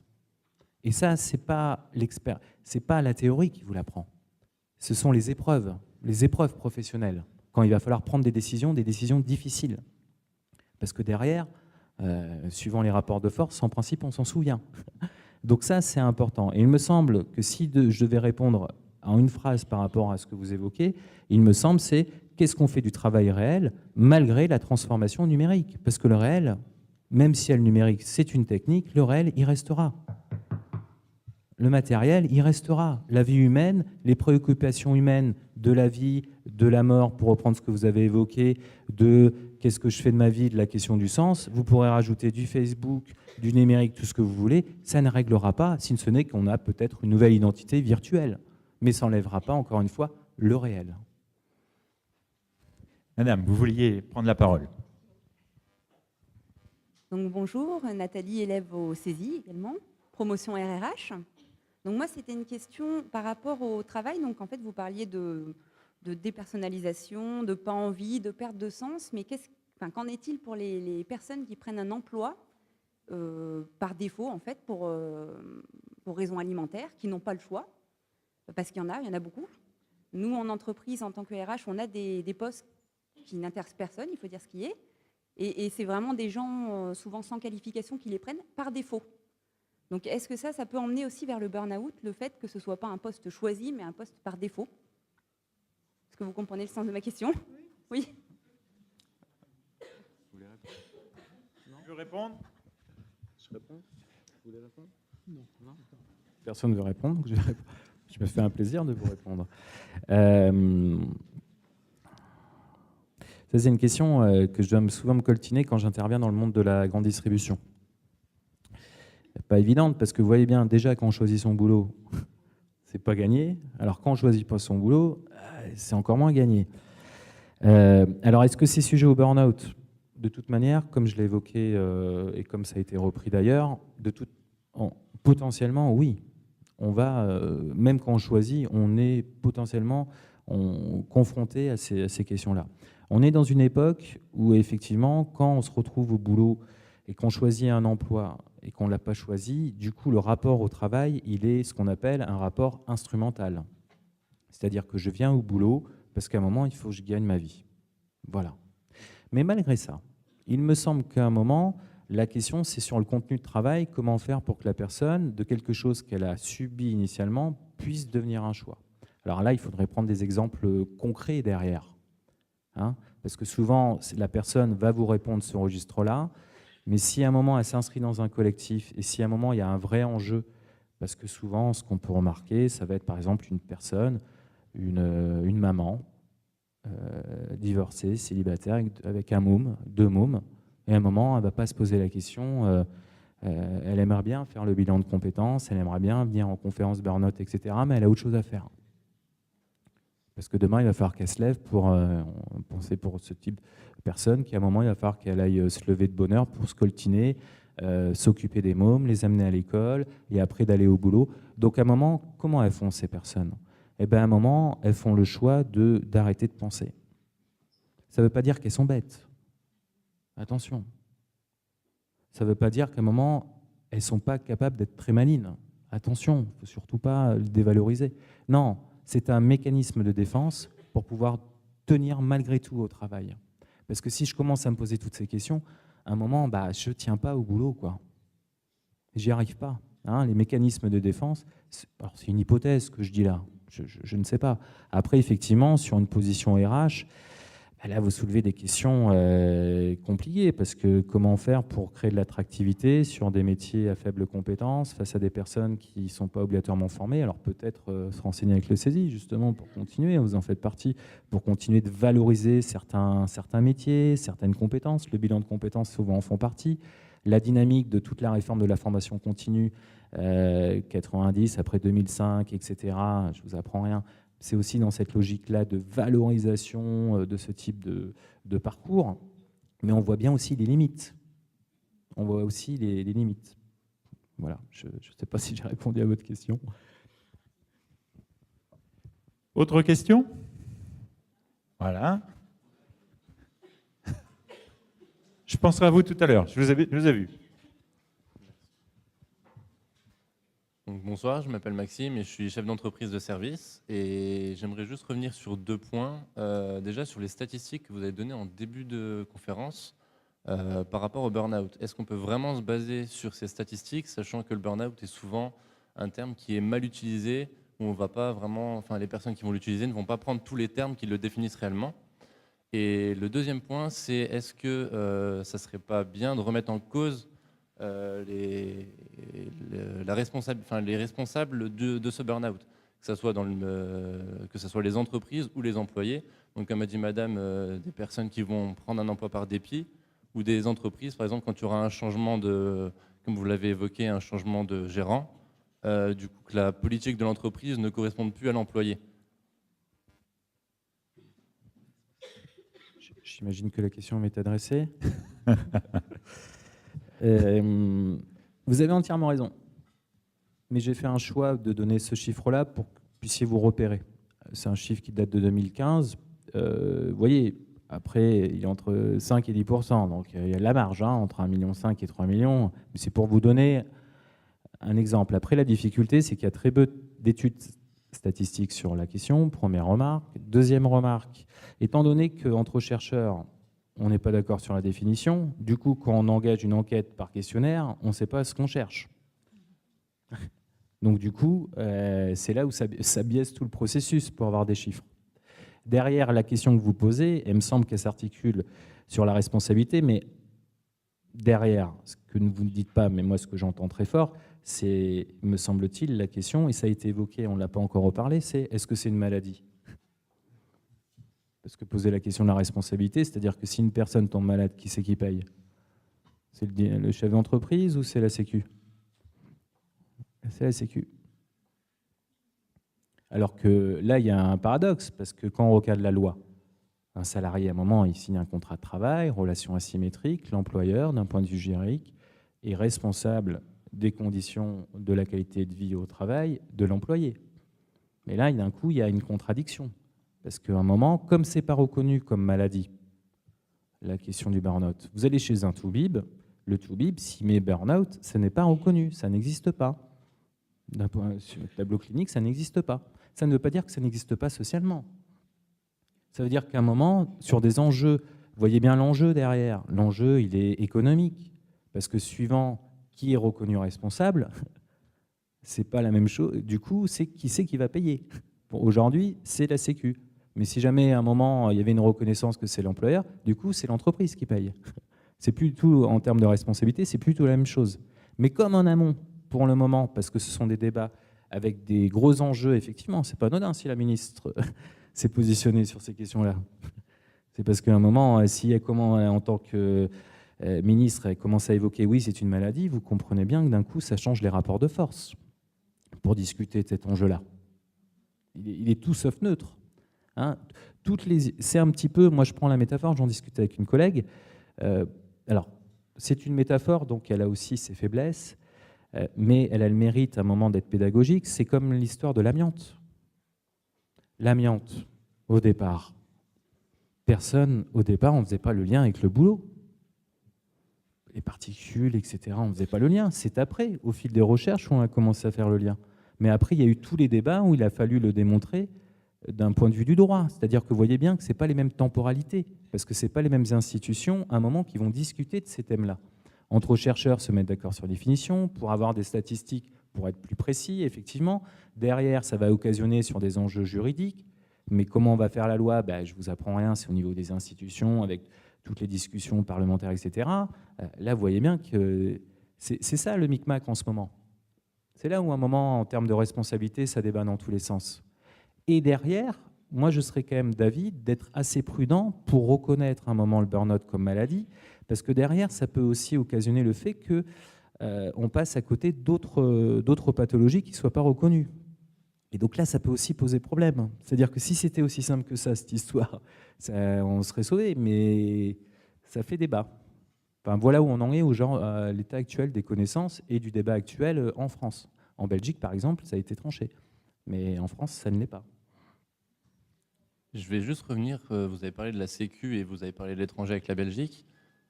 Pourquoi ne pas s'intéresser à un système comme on peut voir aux États-Unis, avec un système de bonus-malus par rapport au burn-out et à toute la dépression des employés?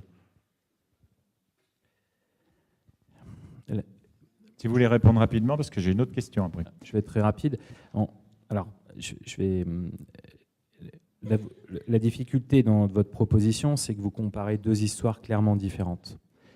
La question de la Sécu, en tout cas, mon positionnement, et là, ce n'est pas le spécialiste qui parle, c'est le citoyen qui s'articule avec le spécialiste, c'est qu'il me semble que c'est un héritage qu'on a eu en France qui vient revenir, si je me permets de faire le lien sur le registre de la reconnaissance de notre société, c'est la question de la solidarité.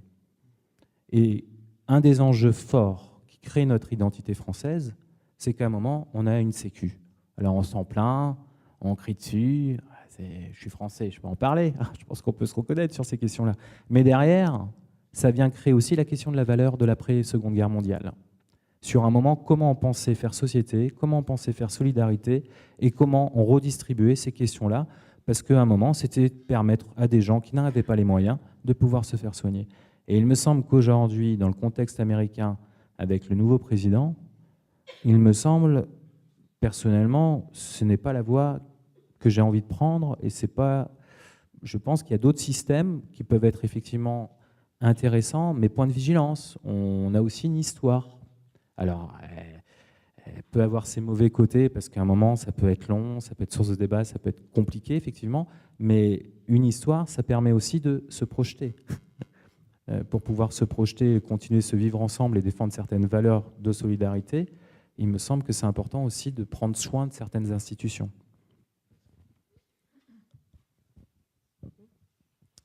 Bonjour, je suis Inès Auro, étudiante en L1 STAPS. Je voulais savoir, vous parlez que de burn-out par rapport à des adultes. Est-ce que c'est possible dans le cas d'un enfant ou d'un adolescent? Bien sûr.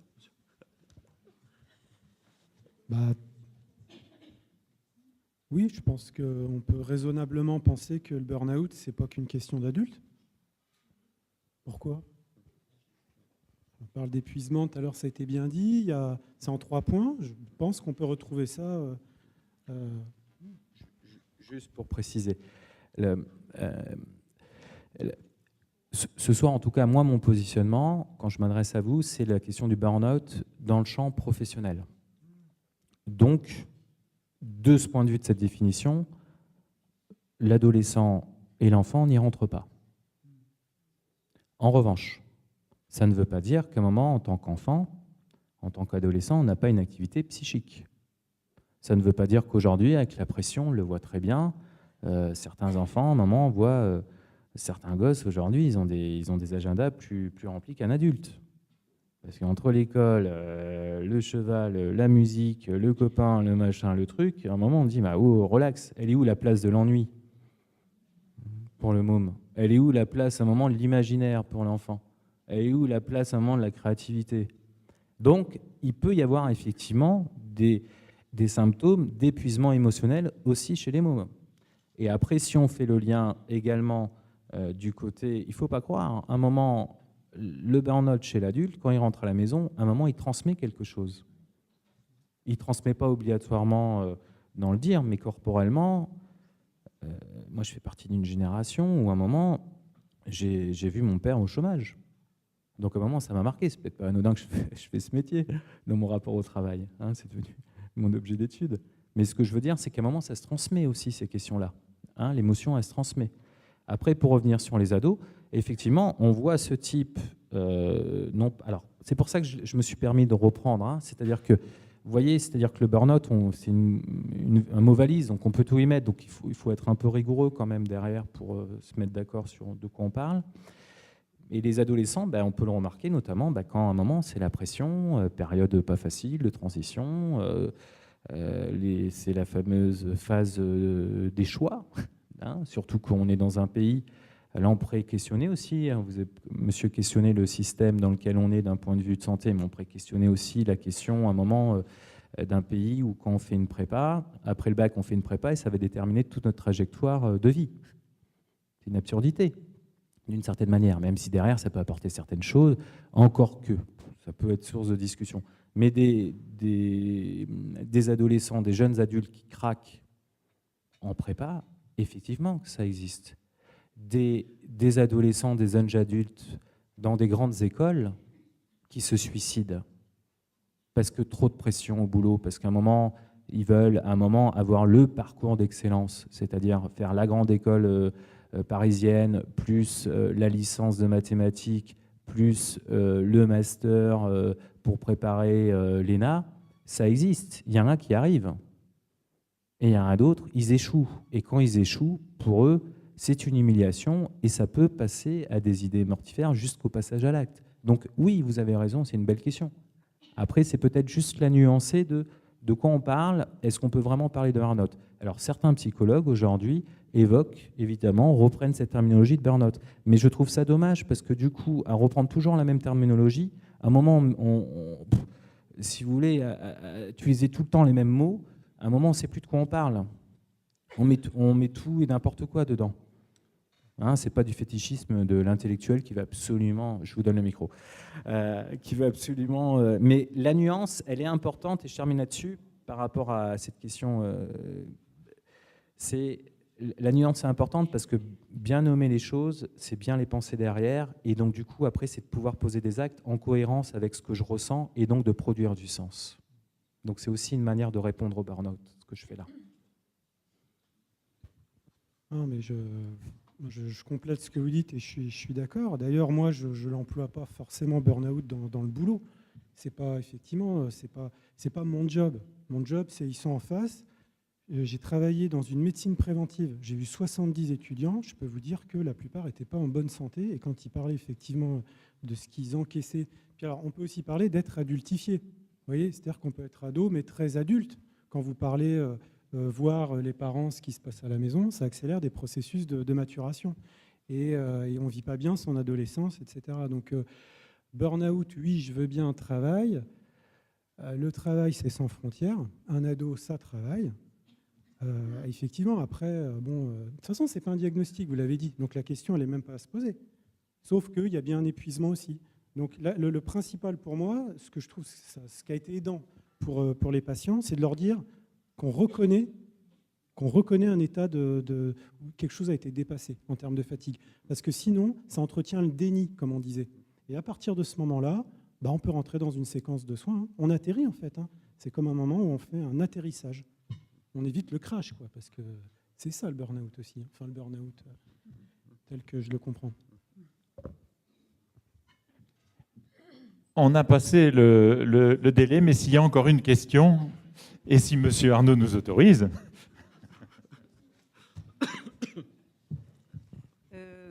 Madame Rocher, je suis la directrice du centre universitaire. J'ai une question assez simple. Dans un milieu de travail, dans un contexte de travail qui est le même pour plusieurs personnes, le même métier, les mêmes tâches, avec une chaîne hiérarchique qui est la même, comment se fait-il que certaines personnes vont tomber dans le burn-out et d'autres non? Deuxième question, il y a quand même une vie, je pense, après le burn-out, et une vie au travail après le burn-out. Et du coup, je rebondis un peu sur ce que disait Olivier Grosse tout à l'heure. Comment faire que la personne revienne à son poste de travail sans une sensibilisation de la chaîne hiérarchique, si toutefois la chaîne hiérarchique a une part de responsabilité dans le burn-out de la personne? Parce que c'est vrai qu'on a beaucoup évoqué la prévention, les symptômes. À un moment donné, il faut bien qu'elle se reconstruise, il faut bien qu'elle revienne au travail et pas forcément en changeant d'employeur ou en changeant même de métier dans son entreprise. Et du coup, vous disiez aussi qu'il fallait rembaucher en ne se posant plus de questions. Alors après, il y en a qui arrivent, d'autres qui n'y arrivent pas. Hein. C'est une forme d'injustice, d'inégalité psychique. Je ne sais pas comment on peut dire ça. C'est vrai que c'est certainement une des clés, mais c'est vrai aussi, et je suis d'accord avec vous, vous disiez que c'est certainement les personnes les plus investies dans leur travail qui sont certainement les plus exposées à ce genre de difficultés au travail. Donc du coup, en fait, j'avais plusieurs questions. Voilà, je voulais en tout cas moi avoir quelques réponses là-dessus à titre personnel, parce qu'il faut aussi se dire qu'on peut en sortir, que c'est long, mais qu'on peut en sortir, mais pas seul, en se faisant accompagner, mais aussi si la difficulté vient de l'environnement de travail, comment faire pour sensibiliser tout ça, et pourquoi certains tombent et d'autres ne tombent pas dans le burn-out.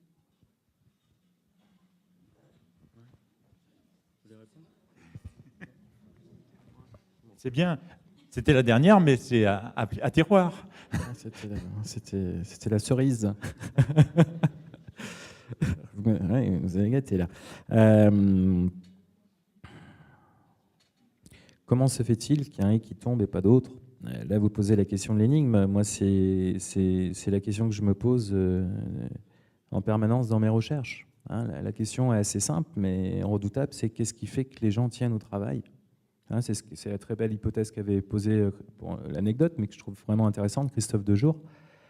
C'est-à-dire que c'est là où il a bousculé tout le champ de la science du travail. Hein, il faut lui rendre hommage sur vraiment. C'est qu'il a changé, c'est ça le boulot de scientifique, c'est-à-dire qu'en une question, il a changé tout le champ scientifique, c'est-à-dire que jusqu'à les années 80, 75-80, la psychopathologie du travail se posait la question de la maladie, comment on fait pour en sorte que la personne tombe pas malade. On était dans ce registre-là, et Dejour l'a changé en disant non, avec toutes les contraintes qu'ils ont, avec tout ce qui se passe, comment ça se fait qu'ils ne tombent pas malades? Ils devraient tomber malades. C'est pas possible de tenir. Donc du coup, la question c'est qu'est-ce qu'ils font qui tiennent au travail? Comment les gens font pour tenir au travail? Donc ça, c'est déjà la première question à se poser. Qu'est-ce qui fait que dans votre équipe, les gens tiennent au travail? Et arrive un moment, effectivement, il y en a certains, ils ne tiennent pas. Donc là, il y a une énigme. Donc là, il faudrait voir un cas clinique, il faudrait, en tout cas, en tant que manager, il me semble que là où il faut être attentif, c'est d'écouter la personne qui vous parle de son contenu de travail. Et qu'est-ce qui a changé dans son contenu de travail qui fait qu'à un moment, elle a le sentiment de ne plus être en capacité d'y répondre ou d'être capable? Qu'est-ce qui s'est joué? Quels ont été les événements déclencheurs dans l'histoire de la personne, dans son lien à l'activité professionnelle, à l'organisation, à l'institution, qui peuvent effectivement faire écho avec sa famille, etc. Parce que souvent, on sépare les deux, mais ça peut faire résonance pour continuer d'essayer de répondre, vous, à cette énigme-là.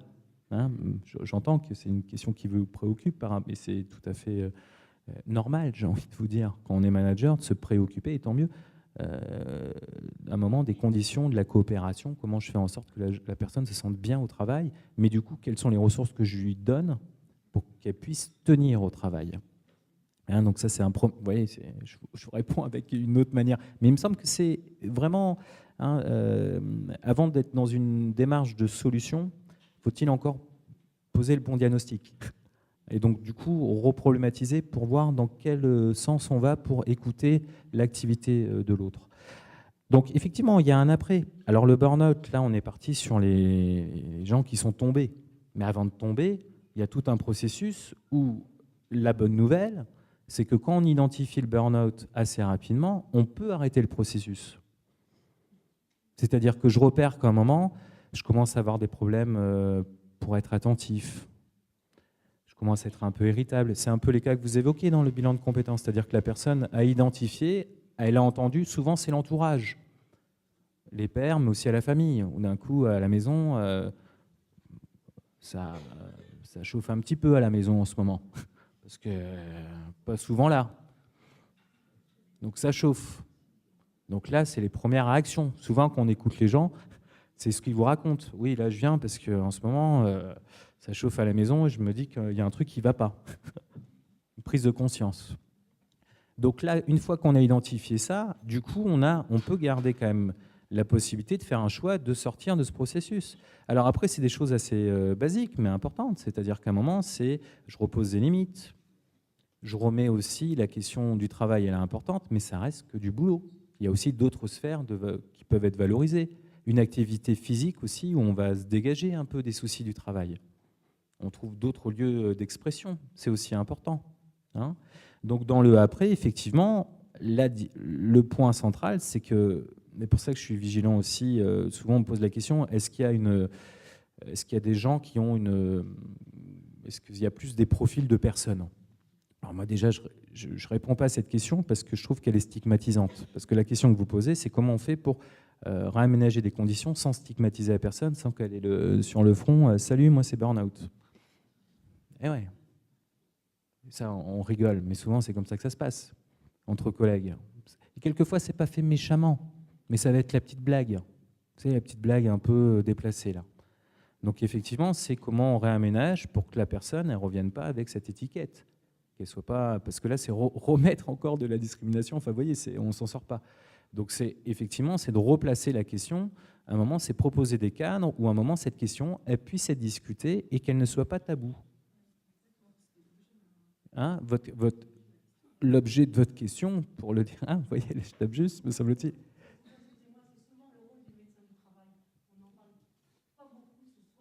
C'est vrai.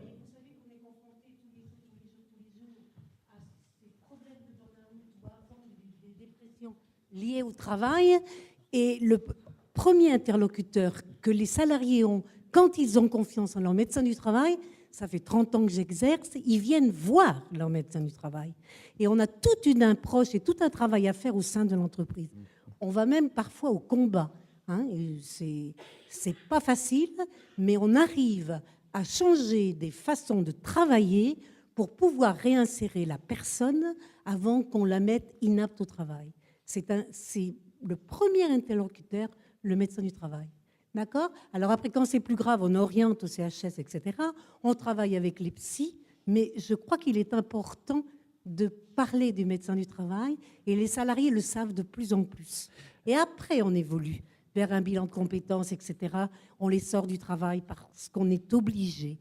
Mais je crois qu'on peut faire changer la façon de travailler.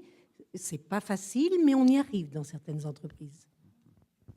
Je vous remercie, parce que vous avez entièrement raison, j'en suis désolé, c'est qu'on n'a pas... Bon, comme je vous l'ai dit, j'ai dû faire des choix en 20 minutes, donc je ne peux pas parler de tout le monde. Mais vous avez bien fait de prendre la parole. Merci beaucoup, parce que moi, j'en suis profondément convaincu. Parce que ces questions-là, personnellement, je travaille avec les médecins du travail, avec des juristes, avec des consultants, avec des praticiens. C'est-à-dire que moi, j'ai une place spécifique de chercheur, mais c'est une question qui mérite la pluridisciplinarité. Hein, c'est ça que vous évoquez. Et c'est une manière de répondre, c'est-à-dire qu'à un moment, le manager, il n'est pas tout seul. Le manager, il peut avoir un médecin.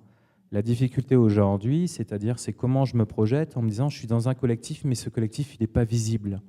Mais comment je le rends visible en disant, bah, effectivement, vous voyez, on a une collègue qui prend la parole en disant, mais moi, j'existe. Moi, à un moment, en tant que médecin du travail, je vais au charbon parce que la médecine du travail est très fortement attaquée, justement, et c'est un rapport de force permanent avec l'employeur sur la question notamment de la responsabilité et comment on protège le médecin du travail quand certains témoignages de médecins du travail sont attaqués jusqu'au point d'être harcelés pour être sortis parce qu'à un moment, ça questionne la question de la responsabilité. Donc, il y a un rapport de force. Donc, une des solutions, effectivement, la première, me semble-t-il, c'est dans l'organisation. C'est où sont les lieux, les espaces où on puisse discuter sans tabou, de dire à un moment, le travail, à un moment, ça pose la question de la santé psychique. Et là, jusqu'où on va, comment on pose des limites, comment à un moment, on voit la personne en disant, écoute, tu t'investis super, mais à un moment, là, tu te surinvestis. Et le boulot, c'est un travail d'endurance. Donc là, ce que tu fais, si tu continues, tu vas te cramer. Et tu ne vas pas réussir à aller jusqu'au bout. Et en faisant ça, tu te fous en l'air, toi, mais en plus, tu fous en l'air l'équipe. Donc ça, c'est une manière très pragmatique de répondre aussi en termes d'accompagnement de la place du manager. Si la personne ne l'entend pas, effectivement, il y a les liens extérieurs. Le médecin, le cabinet de bilan de compétences, l'analyse de pratique, les chercheurs, etc. Donc ça, ce qui est important aussi, c'est de continuer à penser qu'à un moment, on s'inscrit les uns et les autres dans des collectifs où ce qui est important, c'est qu'on puisse en discuter et d'essayer d'identifier ces collectifs. Et si ces collectifs n'existent pas, parce que ça peut arriver, rien n'empêche à un moment d'être dans l'initiative, d'aller chercher l'information et de trouver des nouveaux interlocuteurs pour constituer des équipes. Ça, c'est important, parce que quand monsieur évoquait sur la transformation du monde du travail, sur le numérique, agile, etc., peut-être qu'il faut aussi se poser la question, quelles sont les répliques possibles pour continuer de préserver des choses auxquelles on tient en termes de valeurs, en termes de liens, etc., et comment aussi on fait pour continuer à accepter ces évolutions-là, mais comment on fait aussi pour continuer à préserver la santé psychique des gens, et en reconnaissant aussi les métiers qu'il peut y avoir autour de cet objet. Parce qu'en fin de compte, on parle du burn-out, mais derrière, on parle surtout de la question du travail, et la question du travail derrière, primordiale. Pourquoi elle nous tient tous autant à cœur? C'est que derrière, ça pose la question du vivre ensemble. Vous imaginez le temps qu'on passe au boulot? Poser la question de comment on coopère, ça sous-entend, la question c'est comment on vit ensemble. Quelles sont les valeurs qui régissent notre vivre ensemble au quotidien? Et souvent, ce qui pose problème pour les gens, c'est quand ils n'arrivent plus à s'identifier d'un point de vue de travail sur les règles du métier, mais parce que derrière, ça vient les percuter d'un point de vue intime. Parce que le matin, il faut bien se lever. Il y a des matins, comme tout à chacun, on a envie de rester au lit. Mais on y va parce que les obligations, le travail, etc., comme on dit. Mais derrière, ça pose la question du vivre ensemble. Quelles sont les valeurs qu'on va jouer derrière? Et effectivement, là, du coup, on a une position de salarié, de citoyen, de chef d'entreprise, de manager, de collaborateur, et j'en passe. Je suis désolé, j'oublie sûrement des personnes dans la salle. Mais ce que je veux dire par là, c'est qu'à un moment, se pose la question, et il ne faut pas que le travail devienne tabou. Parce que le paradoxe, c'est qu'on le vit tous au quotidien, mais de ne pas avoir d'espace pour parler du travail réel tel qu'il se fait, paradoxalement, devient tabou. C'est-à-dire qu'il nous crève les yeux. C'est souvent ce que disaient les psychanalystes, c'est-à-dire qu'à un moment, un groupe, il se retrouve, ils partagent la même chose, mais ils se retrouvent pour surtout pas parler du tabou. Là, c'est de la même chose. On se retrouve au boulot pour pas parler du boulot alors qu'on fait du boulot. C'est paradoxal. Alors, où sont les lieux? Moi, il me semble que la formation est un lieu où on peut parler du travail. En tout cas, quand je mène des formations, j'essaye d'embarquer les gens pour qu'à un moment, je leur dise, bon, bah, écoutez, si on parlait vraiment de comment ça se passe. Parce que vous voyez bien, la rhétorique managériale, etc., je la connais un petit peu. Et si on parlait autrement, comment ça se passe dans la vraie vie? Et ça, c'est une manière aussi de pouvoir continuer d'avancer. Et à un moment, si la personne est bloquée, bah, effectivement, d'avoir ça en tête. Et là, je m'adresse aux plus jeunes, c'est-à-dire que l'avenir, c'est aussi d'avoir une vision du côté de savoir s'orienter. Et savoir s'orienter, c'est aussi savoir créer des réseaux, d'être solidaire. Et comment à un moment, je tisse ça. Et là, du coup, la question du Facebook, etc., sous ce revers-là, là, je m'adresse aux plus anciens, devient pertinent. Parce que les jeunes, me semble-t-il, ont compris ça. Comment on continue, malgré le fait de la peur de l'exclusion, du sentiment d'isolement, ben, je peux rester quand même connecté avec mon groupe de copains et mes collectifs, qui fait que ça bouscule un petit peu les catégories adolescents, adolescents, adultes, parce qu'il y a des évolutions aussi sociétales par rapport au rythme de passage. Bon, je suis parti un peu loin, mais bon, c'était pour essayer de répondre effectivement à cette belle question, de la question de comment faire pour que ces questions ne soient pas tabous. Et il me semble qu'une des réponses, c'est ce que l'équipe organisatrice a eu l'occasion de faire ce soir. Voilà, si vous en êtes tous d'accord, une excellente conclusion. Je crois qu'on peut remercier